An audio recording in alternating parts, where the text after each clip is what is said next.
Assalamualaikum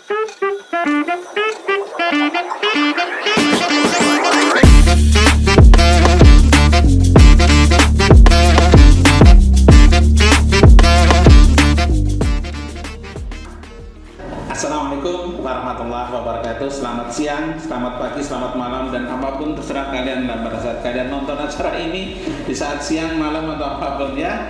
Dan kali ini Opseria akan ngobrol banyak di Opseria, obrolan seru dan ceria. Oke, buat sahabat-sahabat ceria semuanya, kali ini kita kedatangan tamu manusia-manusia hebat yang ada di sini nih, di Ati Barang nih.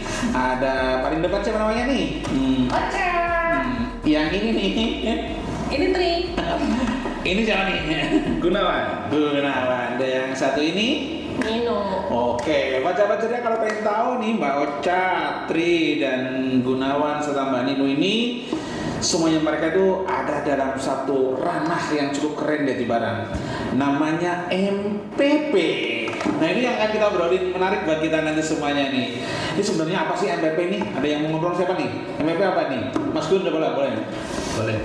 MPP itu dari singkatannya dulu ya, Dok? Iya, boleh. Manajer pelayanan pasien. Manajer, wah, coba nih, kata-kata aja nih, manajer, keren nggak? Wah, pasti keren banget kata-kata manajer.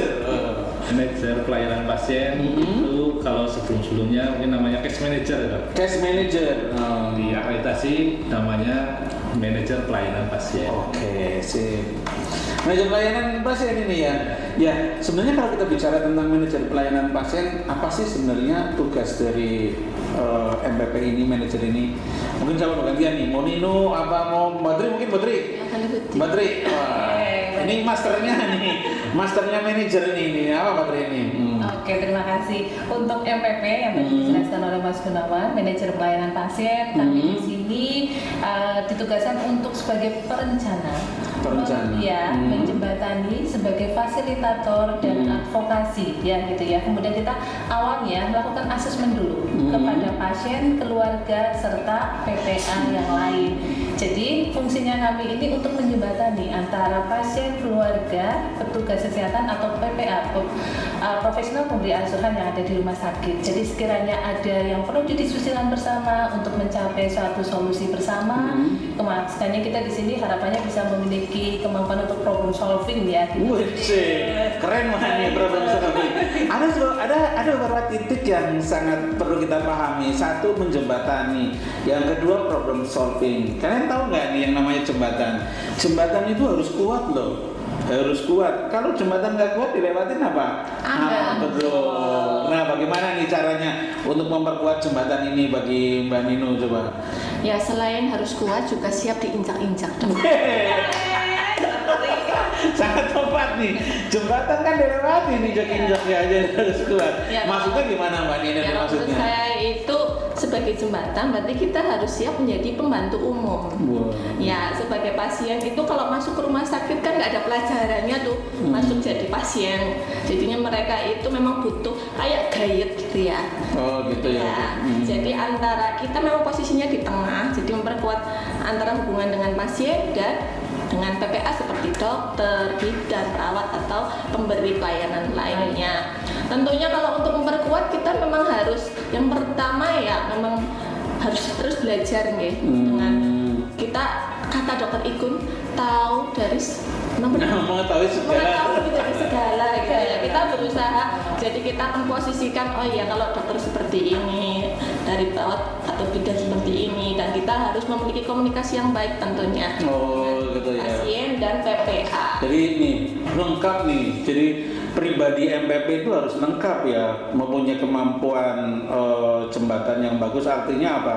Dia secara pribadi keren orangnya, kuat, tabah dan lain sebagainya, komunikasi bagus, problem solving bagus, ya benar-benar manusia yang keren. Nah, tapi kalau tadi yang disampaikan oleh Mbak Nino ini mungkin buat Mbak Ocha ya. Artinya apa? Artinya pasien boleh nggak sih? Saya kesulitan kayak gini, saya menghubungi MPP boleh nggak?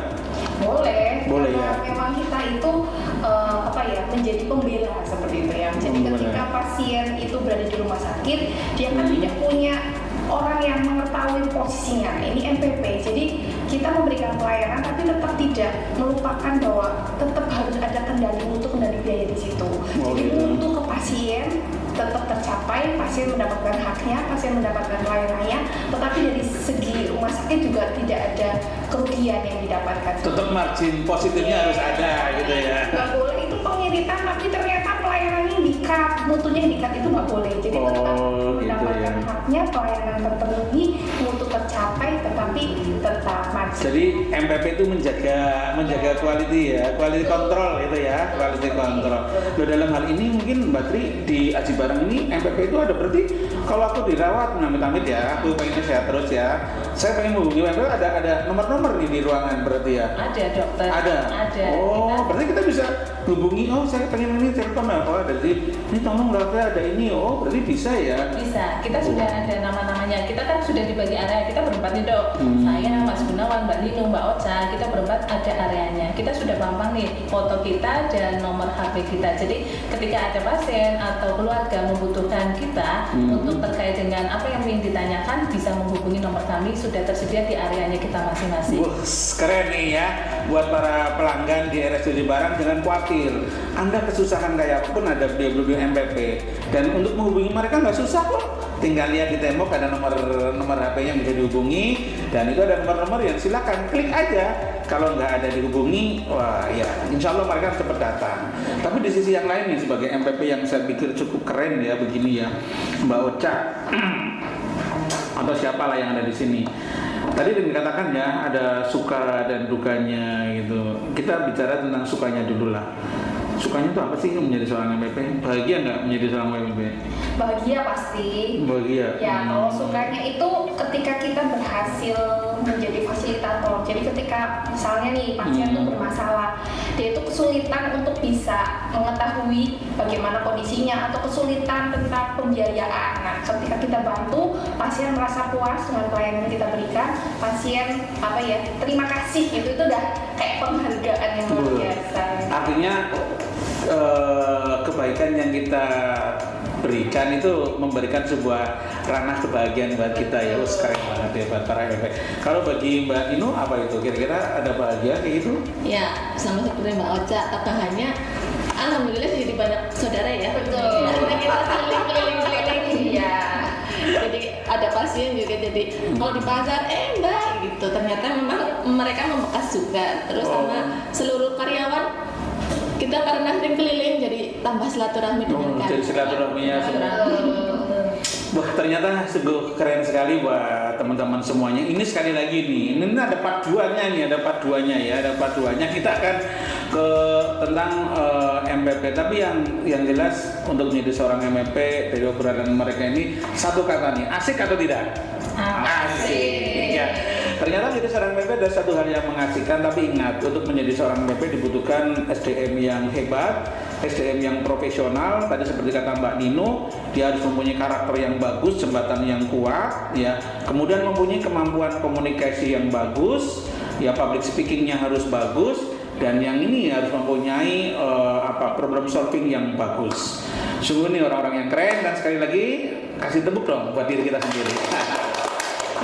Dan itulah ini manusia-manusia keren di RSUD Barang, para MPP, Mbak Ocha, Tri, Gunawan, dan Nino. Dan sampai ketemu lagi bersama Obseria, obrolan seru dan ceria.